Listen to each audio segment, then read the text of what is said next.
This is a little spicy. I don't know if you want to be here for that. Oh, I don't care. Okay. Well, so Gawker put together. Drinks, by the way? I do have Mountain Dew. Do you want Diet Mountain Dew? Do you have I just saw you drinking Mountain Dew. Do you have? No, I have a dude. Just go to the fridge and rip whatever you want. There's so many. So many beverages. This is a bev house. That's nice. I'll be right back. So, what I'm going to be looking at here, though, is Gawker did a review of the architecture of the Supreme Court homes. The 9 justices have wonderful homes. So, what Gawker wanted to do was basically, take a look at what kind of homes they live in for no reason other than the fact that, interesting to see what their homes look like, the architecture. I don't know, just to get a better understanding of what wonderful homes these guys live in for no reason. Also, you can still protest outside of their homes, by the way. I mean, they're safe and secure regardless. But yeah, so we're going to be doing a Gawker insider look on the Supreme Court homes, like a MTV Cribs. Oh my! We're just going to take a look. We're just going to take a look at what kind of wonderful homes they live in. Oh shit. Okay. Yeah. So they obviously, they are indifferent to the right of privacy. The legal protection upheld by the 1965 Griswold v. Connecticut first laid out in a 1980 paper, the right to be let alone. So the Roe v. Wade decision came out. And also there were subsequent decisions in the past, or not subsequent decisions, but in the past, Supreme Court actually said that it was totally cool and totally legal to protest, outside of doctors' houses and outside of Planned Parenthoods and stuff, which, of course, is really interesting because they were literally murdering doctors. Doctors were actually executed by psychotic zealots. They were putting bombs inside of Planned Parenthoods and shit.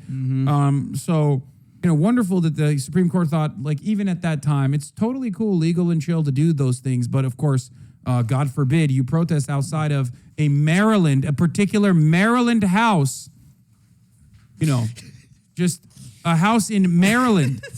That is just randomly in Maryland, just any house in Maryland, really. Okay, so that's one thing. So Brett Kavanaugh, here's a video of Brett Kavanaugh. I just want to look at it. You know what I mean? Yeah, of course. Yeah, wonderful. So, no, I like the flag. Oh, very cool. They got to wait. How come Brett Kavanaugh, even all the way back in May, before the congressional approval came, had actual armed security? That's really interesting.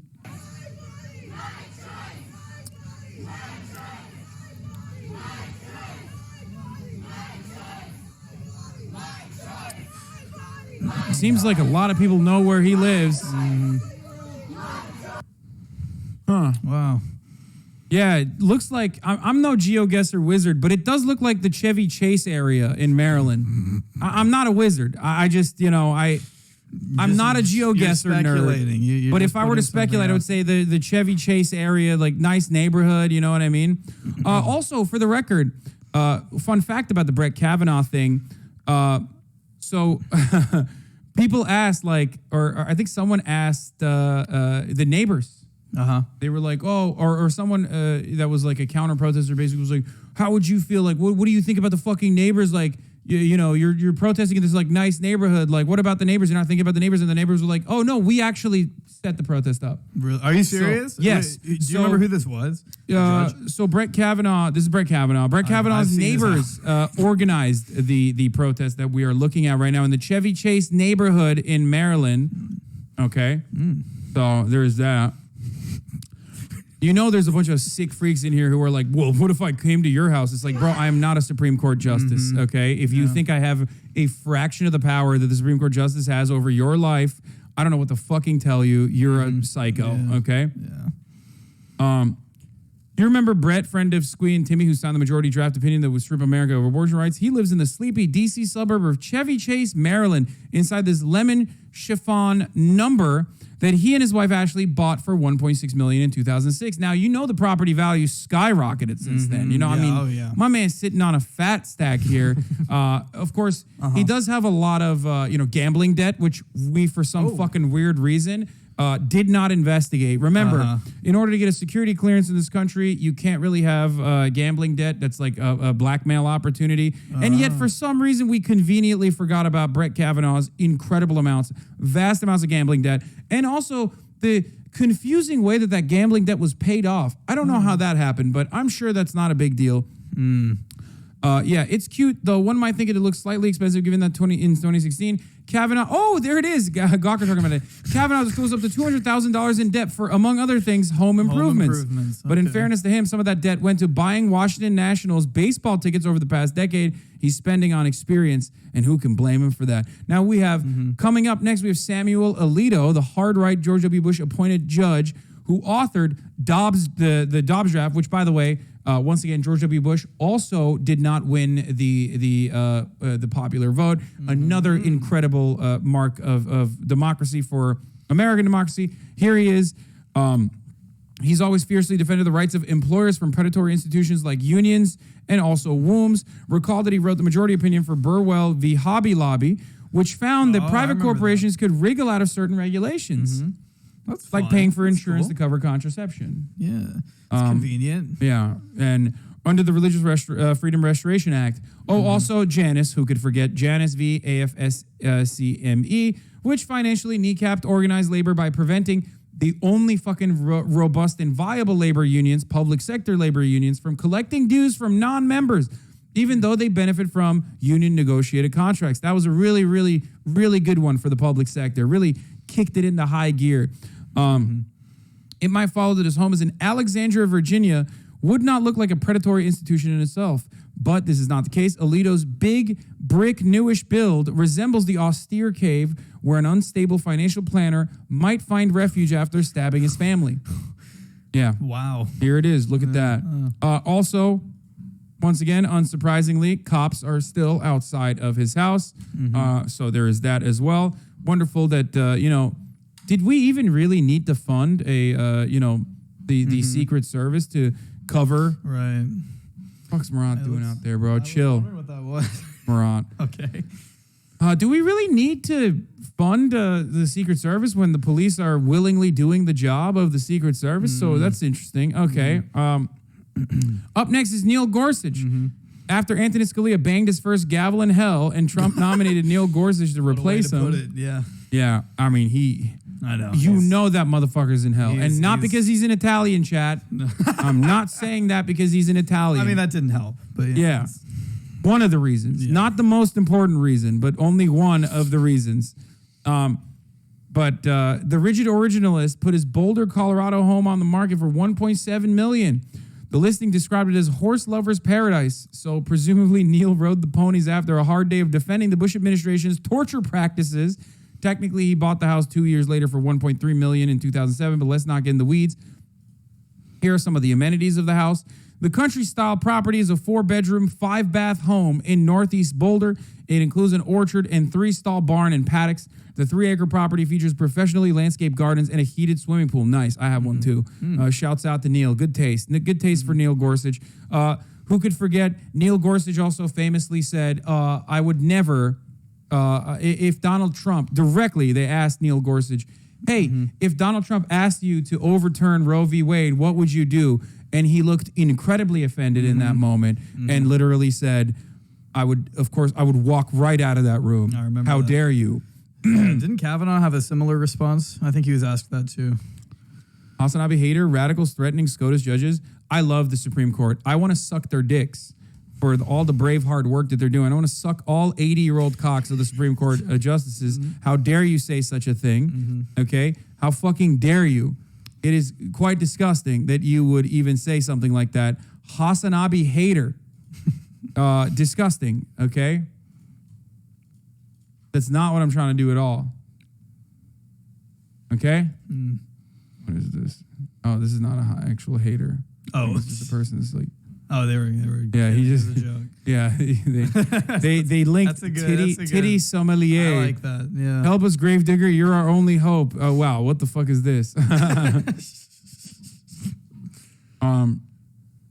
Yeah, he said. Yeah, he basically said I would walk right out of that room after Trump said that and draft up the ruling. Yeah. Get right to work. Yeah, if anybody said anything about harming them, I would walk right out of that room, dude. You understand me? I would walk right out of that room. Okay? So at the time, Town & Country did a full interior spread. The same cannot be said for Gorsuch's current residence, which is not visible online. Okay. His horse farm is for sale. That's so wonderful. Oh, God. Look at all the leather-bound books you could put in this wonderful library. Cool. Okay, let's continue. Let's see what other beautiful homes these Supreme Court justices live in. Links. Okay. Chief Justice John Roberts. Now, John Roberts is a fun one because, you know, he's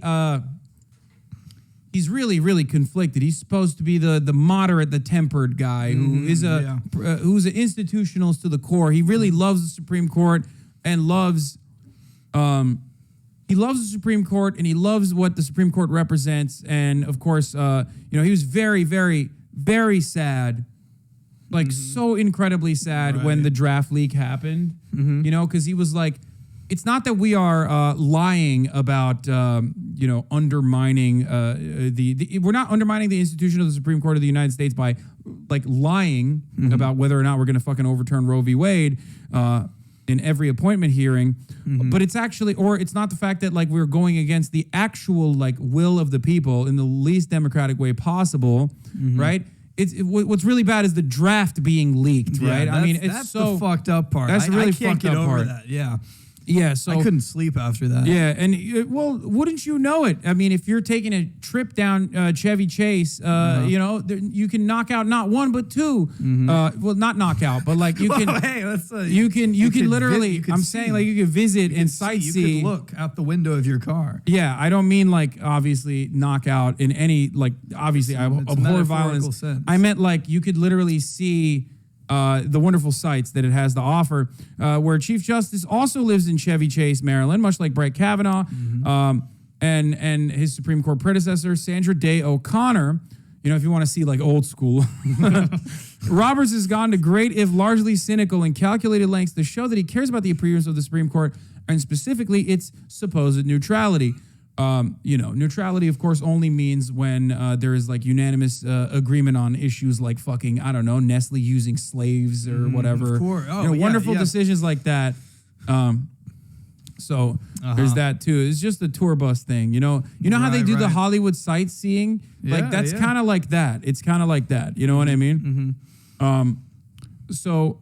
He cares about the neutrality, supposed neutrality of the Supreme Court. Appropriately, he lives in this very neutral-appearing white brick colonial number that probably belies some deeply conservative decor. According to Underneath Their Robes, it was worth $1.3 million in 2005, and those rumors that Robert illegally trimmed his trees were not true. Oh, okay. That would have been bad.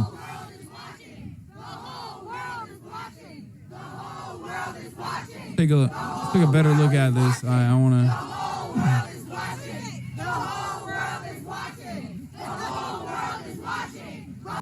Interesting. Also, once again, cops, of course, stationed outside of their homes. It's wild that they just happen to be there. They just happen to show up. Yeah, it's just so cool when that sort of stuff happens. I mean, it's really interesting. Like I know I pointed this out earlier, but it does bear repeating that you know, the same fucking Congress that can never find bipartisan compromise or any sort of like unanimous decision when it comes down to like, I don't know, protecting average citizens by implementing common sense gun legislation in the immediate aftermath of the Uvalde shooting that happened where 19 children were brutally massacred. They just can't do anything about that. I mean, that would be crazy. It's just hard. You know, the only bipartisan solution we have to that gun violence is like, is actually hailed on what it doesn't have, according to Cornyn, the wonderful Texas Senator John Cornyn. He was flexing about what wasn't in the bill, like red flag laws, even not just red flag laws, but he was like talking about like, you know, we don't even have any safe, like we don't even have any like legislation written that makes you know, that forces you to have a safe in your house for a gun. You know, it's cool. It's cool that like you know, you can have in America, you have the freedom to have your 5-year-old, grab your fucking Glock and shoot you in the face, no matter where you are and no matter what background you come from. It's crazy. Land of the free. Land of the free, baby. So anyway, this is a wonderful home. But yeah, like I was saying, bipartisan compromise is rarely ever found for, protecting women from, being able to get a medical procedure that they should be able to get. Making decisions on their own bodily autonomy, on their own bodies, and yet, for some weird reason, a bipartisan compromise was immediately found for putting funds towards Secret Service, for some Secret reason. Service protection. It's just wild. It almost feels like these politicians are all elitist assholes who exclusively care about one another and protecting people in positions of power. Yeah, let's. Yeah, Roberts also has a vacation home on Hupper Island off the coast of St. George Peninsula in Maine. And according to Bangor Daily News, it was formerly owned by Stephen Thomas, who hosted the home improvement show This Old House. Okay. Which Justice has the classiest digs. Let us know at Tips at Gawker. Pictures and details, welcome. Wow. Yeah. All nice homes, I'd say. Skipped all the ones in the middle? Wait, what do you mean? Oh. We did, yeah. Oh, yeah, we did. Amy Barrett. How did you skip Amy? Yeah, I don't know how the fuck I actually... You went from Alito all the way to Kavanaugh. Or not Kavanaugh. Yeah, that's crazy. Gorsuch, yeah. Sonia Sotomayor's home, much like her impact on the conservative majority court, is understated. According to DCA's, the justice paid $600,000 in 2012 for a 2-bedroom condo in what Above the Law reader described variously as a sad building that looks ultra modern, like something out of a Tim Burton movie, and very cartoony with a lobby that belongs in a nursing home. Wow. In any case, yeah, that's cool. In any case, Sotomayor's unit is apparently much nicer. It's near the hip U Street neighborhood in D.C. Unclear if the photo below is her actual condo or just a photo of the unit. Either way, always nice to have a breakfast bar. At the time, she also owned a smaller condo in Greenwich Village, which she brought back in 1998. Good for her. A 2013 Times article noted that in her office, the justice kept a bag of overflowing characters from Sesame Street, where she has been known to dispense advice. Perhaps she has more merch squirreled away off camera. Okay. Oh my God, my friend rents a condo in that building in DC. How could we skip Clarence? Yeah, I know. For a second, I was, I didn't realize why Clarence Thomas was not making an appearance here. Clarence Thomas, famous for, writing a concurring opinion in the prior decision that we just read about all day, where basically he said, gay rights are up next on the chopping block. We should also eliminate contraceptives, also on the chopping block. Clarence Thomas is famous for also being handsy, showing apparently bestiality porn, among numerous other kinds of porn, to Anita Hill, and also being best friends with Joe Brandon. They weren't best friends, but Joe Brandon did also facilitate his appointment because, he's that kind of, Joe Biden is that kind of a moderate. Anyway, the handsy justice sucks in every way imaginable. I mean, he really is. He is a fucking awful demon. All right. His decisions, his wife, Ginny Thomas, who... In a just world, should lead to the impeachment of Clarence Thomas. Are you familiar with this drama? No, I'm not. So Jeannie Thomas is a psycho. Like straight up QAnon. Okay, really? Yeah, okay. yeah. She's an absolute psychopath. Uh-huh. And during the January 6th insurrection, she was petitioning the president or the White House staff to try and do something to protect the insurrectionists. And of course... she played a role. Yeah. And for some weird reason, Supreme Court looks at a number of different cases and a number of different issues. They pretty much look at everything, right? Mm-hmm. And one of the things that the Supreme Court looked at was during the January 6th insurrection committee hearings, the commission. They wanted to look at a Trump-backed documentary that specifically has footage from. Yeah, she contacted 29 Arizona lawmakers demanding they replace their electors. Oh, wow. In 2010, Ginny Thomas left this voicemail for Anita Hill asking her to apologize to Clarence Thomas. What? She's a real freak. She sounds like Anita Hill, it's Ginny Thomas. And I just wanted to reach across the airwaves and the years and ask you to consider something. I would love you to consider an apology sometime and some full explanation of why you did what you did with my husband. So give it some thought. I certainly pray about this and hope that one day you'll help us understand why you did what you did. I don't think she's drunk. I think she's probably taking benzos or some other kind of drug. White ladies love their benzos, you know? I mean, who knows? Maybe he's wine drunk. Incredibly That's passive-aggressive unhinged. suburban white woman voice. Yes, absolutely. So, yeah, she's off the perk. Okay. For sure. White lady off the Ambien. That was cool. That's insane. She's a justice seeker, which is precisely why she wanted to overturn the election that was stolen from, you know, our God King Supreme Leader Donald Trump, which I also agree with Ginny Thomas. Mm-hmm. So Ginny Thomas, absolute psychopath. Okay.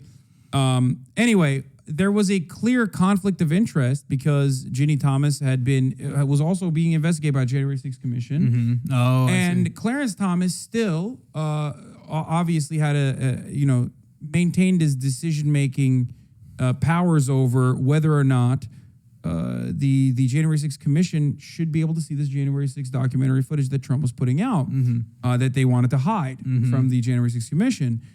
He was the only no voter. Oh, Yeah, where that was. which is weird because like normally in a situation where you have a clear-cut conflict of interest in like lower courts, for example,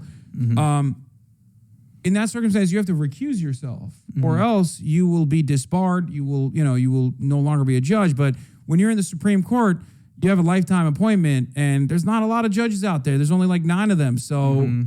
You just got to take it. You just got to keep it. You can do whatever the fuck you want because you're God King. Awesome. It's great. Wonderful. Anyway, what's more wonderful is, of course, Clarence Thomas's ugly ass house.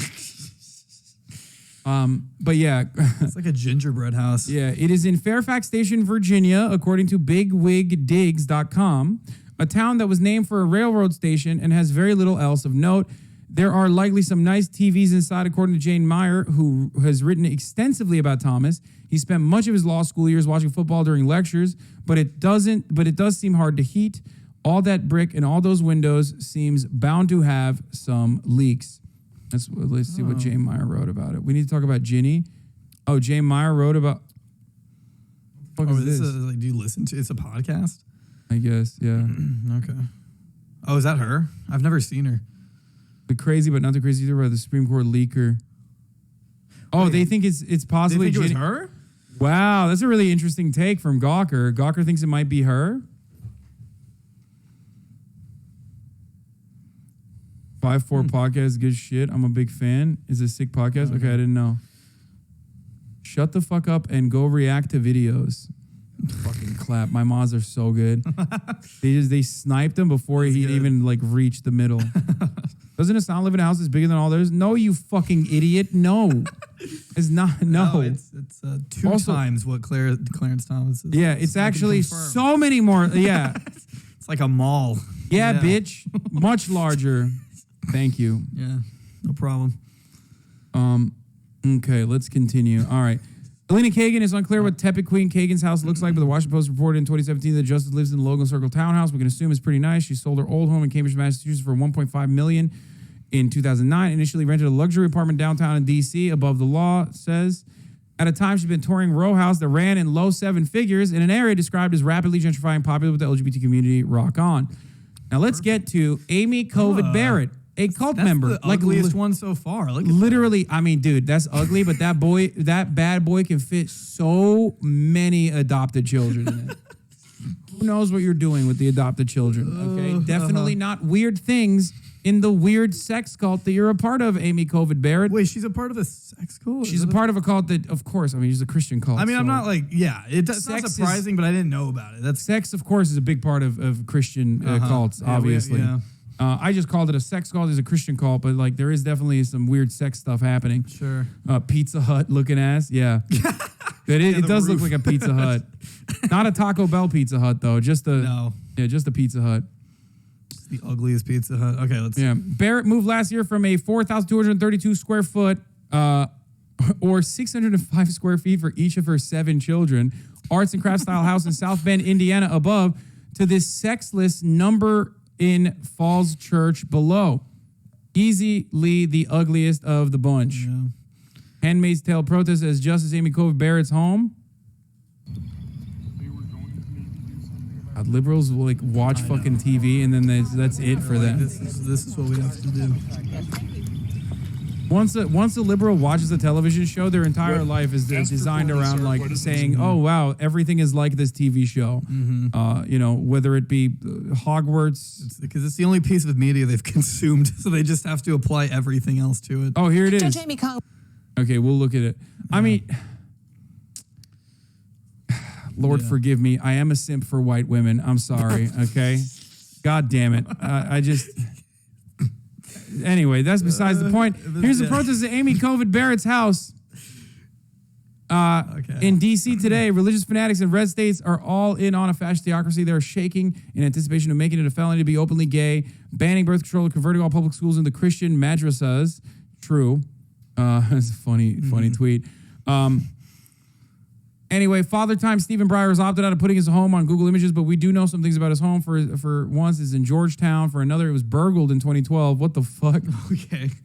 According to Washington Post, the burglar entered by breaking a pane of glass near the front door and stole a pair of $500 silver candlesticks. Who the fuck has a What the fuck?